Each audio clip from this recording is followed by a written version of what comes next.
مرکز کی شان و شوکت احمد رضا کی رنگت، علم و ادب کا دھارا ہے جامعہ ہمارا، علم و ادب کا دھارا ہے جامعہ ہمارا۔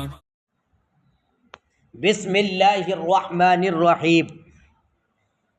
اب یہاں سے بات اپنی یہی چل رہی تھی کہ چونکہ معقود علیہ کی طرف لوٹنے والی شرط جو تھی وہ یہ تھی کہ ان یکون المبیع موجوداً، کہ مبیع کیا ہو؟ موجود ہو۔ اس کی شہادت میں اور اس پر مشتمل ہمارے دعوے کی تائید میں صاحب کتاب روایتیں پیش کرتے چلے جا رہے ہیں۔ ایک روایت آج کے سبق میں اور پیش کرنے جا رہے ہیں، اور وہ روایت مختلف کتب حدیث میں الگ الگ سندوں کے ساتھ ائمہ کرام نے ان کو تخریج کیا ہے۔ سب سے پہلے امام احمد بن حنبل نے مسند حنبل میں اس کو تخریج کیا جلد نمبر 2 کے اندر، اور امام مالک نے موطا شریف میں اس کو تخریج کیا کتاب البیوع باب ما لا یجوز من بیع الحیوان کے اندر۔ سمجھے؟ حیوان کی بیع و شراء میں سے کیا ناجائز ہے، اس کے تحت یہ حدیث تخریج کی ہے۔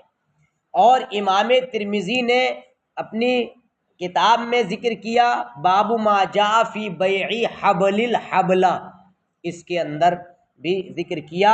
اور امام بخاری نے اپنی صحیح بخاری میں باب بیع الغرر و حبل الحبلہ کے اندر اس کو تخریج کیا ہے۔ ان تمام کتب میں اس روایت کو بیان کیا گیا۔ نبی کریم صلی اللہ علیہ وسلم نے نہا عن بیع الحبل و حبل الحبل۔ ایک بات میں آپ کو بتاؤں کہ بفتح الحاء المہملہ و سکون الباء الموحدہ، یعنی بائے موحدہ کا مطلب بفتح الحاء المہملہ و سکون الباء الموحدہ، کیا مطلب؟ ارے باء الموحدہ کیا کسے کہتے ہیں؟ ایک نقطے والے کے سکون کے ساتھ اور ہائے مہملہ کے فتح کے ساتھ، یعنی اگر الحبل پڑھیں تو اس کا معنی ہوتا ہے رسی، باندھنے کی جگہ، جمع حبال، اور اسی سے مشتق الحبالہ پھندا، اس کی جمع ہے حبائل، کہا جاتا ہے حبائل الشیطان، شیطان کے پھندے۔ عورتوں کو بھی کبھی کبھی مثل کے طور پر کہا جاتا ہے کہ ان النساء حبائل الشیاطین، عورتیں کیا ہیں؟ شیاطین کے پھندے ہیں۔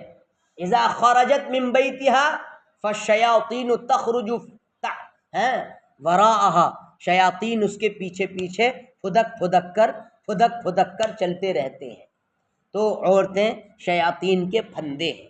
اور بفتح الحاء المہملہ و فتح الباء الموحدہ، الحبل اس کا معنی ہوتا ہے الحمل، حبل کا معنی حمل، اور یہاں فتح کے ساتھ ہی ہے کہ نبی کریم صلی اللہ علیہ وآلہ وسلم نے حمل کی بیع و شراء سے اور حمل کی بیع و شراء سے ابھی منع فرمایا۔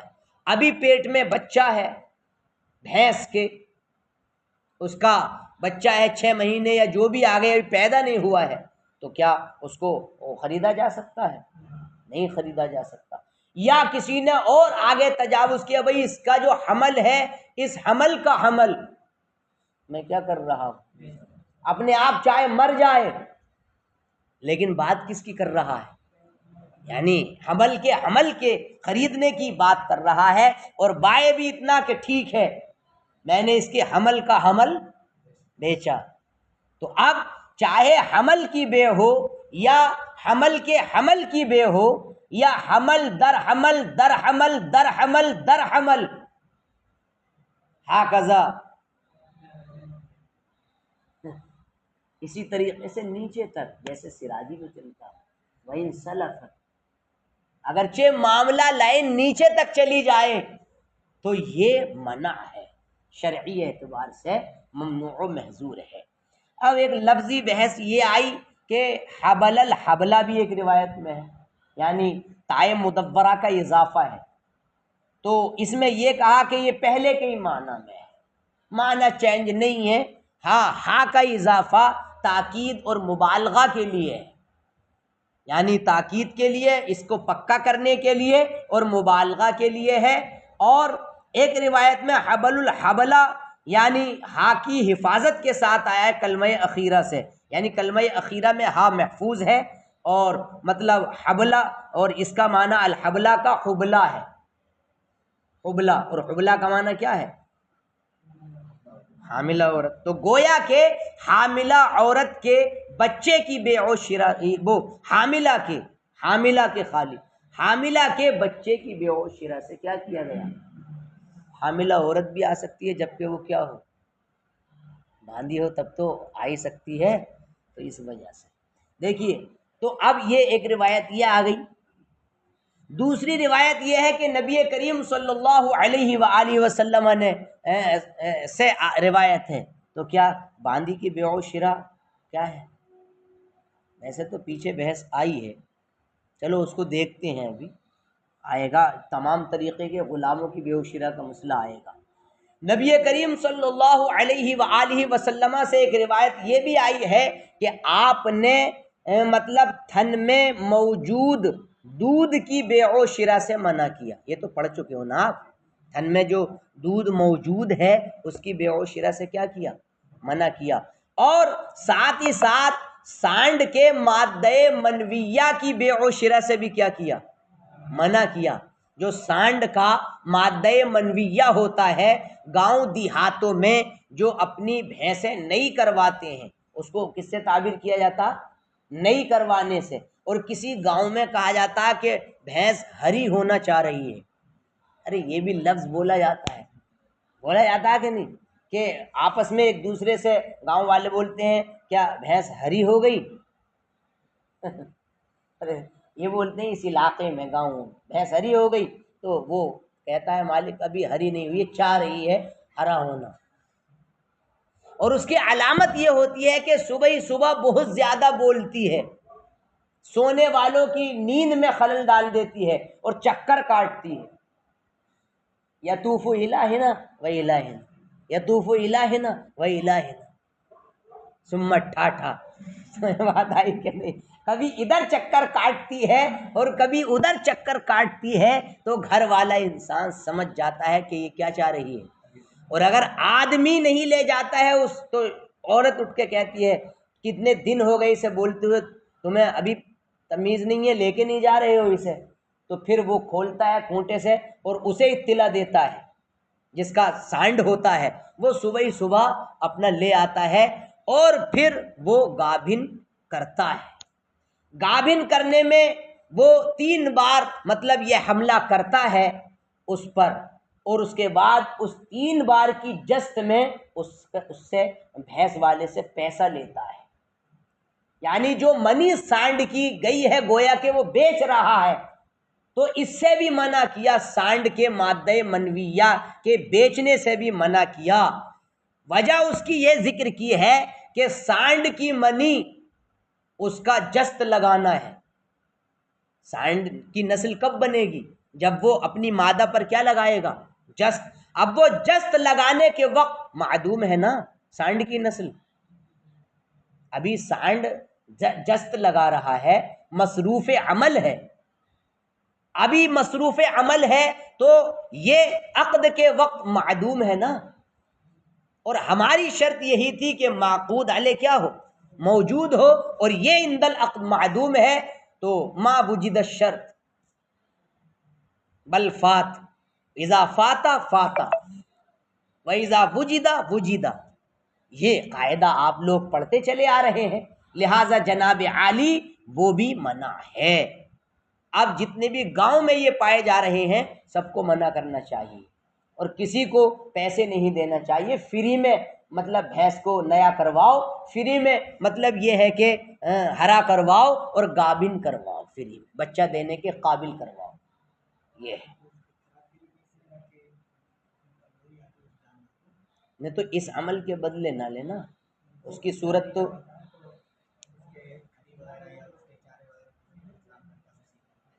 ہاں ہاں، نہیں تو پھر بھی ناجائز ہے بھائی اس کام کے لیے۔ نہیں اعارہ تو آگے کہہ ہی رہے ہیں، لأن ذالک جائز بالاعارہ، فری، اعارہ یہاں فری کے معنی میں ہے، فری جائز ہے۔ کہاں سے کھلائے گا سانڈ کو وہ جانے، کچھ لوگوں کا تو خرچ ہی اسی پہ چلتا ہے، پورا گھر ہوتا ہے وہ، ارے چاہے پورے گھر کا پالن اسی سے چلے، مگر ہے کیا یہ ناجائز ہے۔ اپنے بچوں کو کیا کھلا رہا ہے؟ ناجائز کمائی۔ جیسے حجام کی کمائی کیا ہے؟ ارے حجام نائی تو کیا، جو نائی، کوئی نائی ایسا ہوگا جو داڑھی نہیں مونتا ہوگا؟ کوئی نائی دنیا کے پردے پہ ایسا دیکھا جو یہ کہہ کے بزنس کرے کہ بھائی داڑھی صاف نہیں کروں گا میں، صرف بال اور مونچھیں صاف کروں گا؟ کوئی دیکھا ہے ایسا؟ میں نے تو آج تک دیکھا نہیں۔ تو نائی کی کمائی بھی حرام ہے، کیونکہ وہ داڑھی صاف کرتا ہے، کلین سیو کرتا ہے، لوگوں کو ببوا بناتا ہے، اور مطلب یہ ہے کہ لوگ اٹے کٹے معلوم ہوتے ہیں، تو اس کی اور داڑھی صاف کرنا کیا ہے؟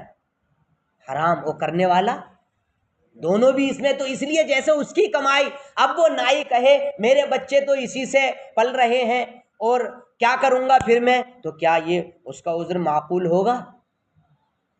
کیا اس کے بچوں کی وجہ سے مسئلہ تبدیل ہوگا اس میں؟ بتائیے کوئی صورت ہے؟ یا یہ کہو گے عرف ہے نائیوں کا؟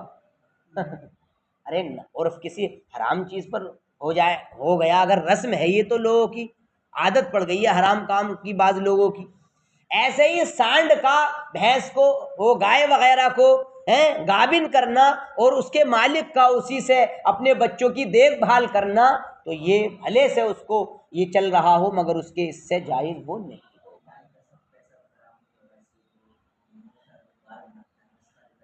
اذا اختلط الحرام بالحلال فغلب الحرام، جب حرام حلال سے ملتا ہے نا تو غلبہ کس کو ہوتا ہے؟ یہ ہوگا کہ نہیں ہوگا؟ تو ساری کی ساری کمائی کیا ہوگی؟ جب ملاقات دوسرے سے ہوگی تو وہ بھی ایسے ہی ہو جائے گا۔ تو اس وجہ سے نائی کا بڑا مسئلہ ہے، نائی کا بہت بڑا مسئلہ ہے اپنے یہاں خاص کر۔ دیکھیے فرماتے ہیں رویہ، ترجمہ تو ہو گیا شاید، اور نبی کریم صلی اللہ علیہ وآلہ وسلم سے روایت ہے انہ نہا عن بیع اللبن فی الضرع، کہ انہوں نے، آپ نے تھن میں موجود دودھ کی بیع و شرا سے منع کیا، اور سانڈ کے مادہ منویہ کی بیع و شرا سے منع کیا۔ لأن عصب الفحل ضرابہ، کیونکہ سانڈ کا مادہ منویہ، سانڈ کی نسل کہہ لو یا سانڈ کا مادہ منویہ، اس کا دھکا دینا ہے، یہ بھی ترجمہ آپ کر سکتے ہیں، اس کا جھٹکا دینا ہے یا اس کا جست کرنا ہے۔ وَهُوَ عِنْدَ الْعَقْدِ مَعْدُومٌ، اور وہ عقد کے وقت کیا ہے؟ معدوم ہے۔ وَقَدْ رُوِيَ أَنَّ رسول اللہ صلی اللہ علیہ وسلم نَهَى عَنْ عَصَبِ الْفَحْلِ، اور جبکہ مروی ہے کہ رسول کریم صلی اللہ علیہ وسلم نے سانڈ کے مادہ منویہ کی بیع و شرا سے منع کیا، یا سانڈ کے مطلب مادہ منویہ کا جو حمل بنتا ہے، نسل اس کی ابھی بنی نہیں ہے، اس سے منع کیا۔ وَلَا يُمْكِنُ، اچھا اب آگے دیکھیے صاحب کتاب کہہ رہے ہیں وَلَا يُمْكِنُ حَمْلُ النَّهْيِ عَلَى نَفْسِ الْعَصَبِ وَهُوَ الضِّرَابُ، یعنی نفس منی پر نہیں کو محمول کرنا ممکن نہیں ہے، یعنی یہ مطلب نہیں ہے کہ سانڈ کا جو دھکا لگانے کے وقت مادہ منویہ جو جست کرنا ہے اسی پر ممانعت ہے، وہ منع نہیں ہے وہ جست کروانا۔ کیوں؟ لأن ذالک جائز بالاعارہ، ارے یہ نفس ضراب تو اعارتن کیا ہے؟ جائز ہے، فری جائز ہے، تو اب نہیں کس پر محمول ہوگی؟ جب نفس عصب پر اس کا حمل نہیں ممکن ہے تو اب کس پر محمول ہوگی؟ فَيُحْمَلُ عَلَى الْبَيْعِ وَالْإِجَارَةِ، تو کس پر محمول ہوگی؟ یعنی اس کی بیع جائز نہیں ہے۔ یہ جو بار بار لفظ آ رہا ہے کہ سانڈ کے یعنی نسل کی مادہ منویہ جائز نہیں ہے، تو اس میں مضاف مقدر ہے۔ کہیں خالی آیا کہ نہا عن بیع اللبن فی الضرع وبیع، اس میں بیع کا لفظ ہے، وبیع عصب الفحل، تو بیع اور اجارے پر نہیں کا حمل کیا جائے گا، ہاں الا انہ حذف ذالک، مگر یہ ہے کہ اس لفظ بے کو کیا کر دیا گیا ہے؟ حذف کر دیا جاتا ہے، وَأَضْمَرَهُ فِيهِ، اور اس میں پوشیدہ مانا جاتا ہے۔ لفظاً وہ محذوف ہے لیکن تقدیراً موجود ہے، جیسا کہ ارشاد باری تعالی وَاسْأَلِ الْقَرْيَةَ میں، گاؤں سے پوچھ لو، تو گاؤں سے پوچھ لو کیا مطلب؟ اہل قریہ سے پوچھ لو، جیسے یہاں مضاف محذوف ہے ویسے ہی اس میں۔ وَلَا يَجُوزُ بَيْعُ الدَّقِيقِ فِي الْحِنطَةِ، اور گیہوں میں آٹے کو بیچنا، ابھی گیہوں ہے اور اس سے جو آٹا بنے گا اس کی بیع و شراء ناجائز ہے۔ گیہوں میں جتنا آٹا بنے گا اس آٹے کی بیع ناجائز ہے۔ وَالزَّيْتُ فِي الزَّيْتُونِ، اور زیت کس کو کہتے ہیں؟ تیل کو، اور زیتون پیڑ کو۔ زیتون پیڑ ہے اور زیت اس کا تیل ہے، تو پیڑ میں، زیتون کے پیڑ میں زیتون کے تیل کی بیع، کیا؟ زیتون کے پیڑ میں زیتون کی بیع لا یجوز۔ ایسے ہی تل میں تل کے تیل کی بیع، بڑے تے آ رہے ہیں اس میں، تل میں تل کے تیل کی بیع، ابے کتنے آگے دیکھ رہے ہو، تل میں تل کے تیل کی بیع ناجائز ہے۔ ایسے ہی مطلب انگور میں شیرے کی بیع، انگور کا شیرہ ہوتا ہے نا، اس کو پی لیتے ہیں تو منہ میں ایسی آتی ہے جیسے شراب کی طرح، سمجھ میں آئی؟ تو اس کی بیع بھی ناجائز، اور دودھ میں گھی کی بیع بھی ناجائز۔ ابھی دودھ ہے اور آپ بیع و شراء کرنے میں لگ گئے، ان کی ساری ناجائز ہونے کی علت کیا ہے؟ یار یہ دیکھیں، ایک شرط ہے اور کتنے مسائل نکل رہے ہیں۔ یہ ہوتا ہے فائدہ بیان کرنے کے بعد فائدہ، مسائل کثیرہ متضافرہ وافرہ کا مطلب یہ ہے کہ ثبوت ہو رہا ہے۔ کہتے ہیں وَلَا يَجُوزُ بَيْعُ الدَّقِيقِ فِي الْحِنطَةِ، اور حنطہ میں آٹے کی بیع، اور زیتون میں زیتون کے تیل کی بیع، اور تل میں تل کے تیل کی بیع، اور شیرے انگور میں شیرے کی بیع، اور دودھ میں گھی کی بیع لا یجوز۔ آگے چلیں، وَيَجُوزُ بَيْعُ الْحِنطَةِ وَسَائِرُ الْحُبُوبِ فِي سَنَابِلِهَا۔ اچھا، اب یہاں سے یہ بتانا چاہتے ہیں کہ جناب عالی اب گیہوں ہے، گیہوں اور بالیوں میں تمام دانے، بالی نکل آئیں، فصل اب لہلہا رہی ہے، کسان دیکھ کر مگن ہو رہا ہے۔ اب جناب اس گیہوں کی بیع، ابھی کھیتی کھڑی ہے، کٹی نہیں ہے، اور بالیوں میں جتنے دانے ہیں، بالیوں میں موجود دانوں کی بیع یجوز، یہ کیا ہے؟ جائز ہے۔ اس کی دلیل پیش کی ہے صاحب کتاب ملک العلماء نے، دلیل یہ پیش کی ہے، ارے کیا پروگرام کا میسج آ رہا ہے، یہ تو کینسل ہو گیا یار۔ دیکھیے، تو بات یہ کہی ہے کہ گیہوں میں آٹے کی بیع، اور زیتون میں زیتون کے تیل کی بیع، اور جو جتنے مسائل ہوئے ذکر ہیں، تل میں تل کے تیل کی بیع، انگورے میں شیرے کی بیع، اور دودھ میں گھی کی بیع، ان میں جناب عالی معدوم کی بیع تھی، اس لیے ناجائز تھی، لیکن گیہوں کی بیع اور بالیوں میں جتنے دانے ہیں ان سب دانوں کی بیع اس لیے جائز ہے یہاں کہ لِأَنَّهُ لَا دَقِيقَ فِي الْحِنطَةِ، یہاں مطلب گیہوں میں کوئی آٹے اوٹے کی بات نہیں کی ہے، اور نہ ہی زیتون میں زیت ہے، یعنی زیتون میں یہاں زیت کا معاملہ ہے، حتیٰ کہ ناجائز ہو، پوری تفصیل ذکر کی ہے، پہلے یہ دیکھ لیں۔ وَيَجُوزُ بَيْعُ الْحِنطَةِ، اور گیہوں کی بیع اور تمام دانوں کی بیع بالیوں میں یہ جائز ہے، کیونکہ آٹے کی بیع حنطہ میں اور زیتون کی تیل کی بیع زیتون میں اس کے مانند، اور بیع المعدوم یہ معدوم کی بے ہے. کیوں معدوم کیوں ہے؟ لأنہ لا دقیق فی الحنطہ. بھئی ابھی گیہوں ہے، آٹا تھوڑی ہے، جب پسے گا تب نہ آٹا بنے گا. وہ تو گیہوں میں کوئی آٹا اوٹا نہیں ہے، ابھی گیہوں ہے. ولا زیت فی الزیتون، اور زیتون کے پیڑ میں کوئی زیتون کا تیل ویل نہیں ہے. تیل موضوع ہے، اویل کیا ہے؟ محمل ہے. لأن الحنطة اسم للمرکب، کیونکہ گیہوں کس کا نام ہے؟ آٹا، اور اس کا مرکب کا نام ہے نا گیہوں. والدقیق اسم للمتفرق، اور گیہوں وہ آٹا کس کا نام ہے؟ اس سے جو الگ ہو جاتا، یعنی گیہوں کو پیسنے کے بعد جو الگ ہو جاتا اس کا نام کیا ہے؟ آٹا ہے. فلا دقیق فی حال کونہ حنطہ ولا زیت حال کونہ زیتونہ، لہذا گیہوں ہونے کی حالت میں کوئی آٹا اوٹا نہیں ہے، اور جناب عالی زیتون کا پیڑ ہونے کی حالت میں کوئی زیتون کا تیل ویل نہیں ہے، وہاں تو لکڑیاں ہی لکڑیاں ہوں گی. فکان ھذا بیع المعدوم، تو یہ سب کس کی بے ہے؟ معدوم کی بے. فلا ینعقد، لہذا منعقد نہیں ہوگی بے. بخلاف بیع الحنطہ فی سنبلھا، برخلاف گیہوں کی بے کس میں؟ بالی میں. کیوں؟ لأنما فی السنبل حنطہ، اس لیے کہ جو سنبل میں ہے وہ ہنتا ہے، اور جو مبی ہے وہ بھی کیا ہے؟ ہنتا ہے، موجود ہے. تو جو سنبل میں ہے وہ ہنتا ہے. کیوں؟ اس لیے کہ یہ مرکب کا نام ہے، اور وہ سنبل میں اپنی ترکیب پر ہے. اس حال میں کہ وہ بالی میں اپنی ترکیب پر ہے، تو اب یہ موجود کی بے ہو گئی. کس کی بے ہو گئی؟ موجود کی. حتی لو باع تبن الحنطہ فی سنبلھا دون الحنطہ لا ينعقد لأنه لا يصير تبنا إلا بالعلاج وهو الدق فلم يكن تبنا قبل فكان بيع المعدوم فلا ينعقد. حتی سے کل تفریح کریں گے.